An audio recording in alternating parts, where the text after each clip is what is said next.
Audio Jungle. Hai, jumpa lagi bersama saya Olivia dalam info hari ini, Rabu 21 Juli 2021 di Palpos Channel. Tapi sebelumnya jangan lupa tekan tombol subscribe channel ini. Kecelakaan maut terjadi di Jalan Lintas Sumatera, Desa Noman Baru, Kecamatan Rupit, Kabupaten Muratara, Selasa 20 Juli 2021, sekitar pukul 4:45 waktu Indonesia Barat. Sebuah mobil Toyota Innova berwarna hitam nomor polisi BG 1907IF yang dikemudikan oleh Aris Sandi dengan membawa dua penumpang, masing-masing Solikin dan Siti Winarsih, terbalik. Sebelumnya mobil melaju dari arah kota Lubuk Linggau menuju Jambi.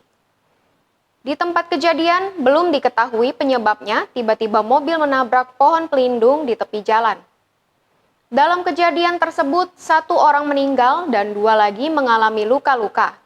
Selain itu, mobil mengalami ringsek berat bagian depan. Korban meninggal diketahui bernama Solikin, 48 tahun, warga desa Sungai Merah, Kecamatan Pelawan, Kabupaten Sorolangun, Provinsi Jambi. Sementara sopir mobil Aris Sandi terjepit bodi mobil dan terluka parah. Sedangkan Siti Winarsih mengalami luka cukup serius. Kasat Lantas Polres Muratara AKP Nasrudin membenarkan adanya kecelakaan lalu lintas merenggut satu korban tersebut. Kata dia, penyebab kecelakaan masih dalam penyelidikan pihaknya.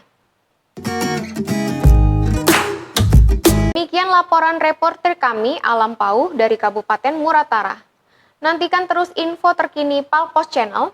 Saya Olivia, pamit undur diri. Wassalamualaikum warahmatullahi wabarakatuh.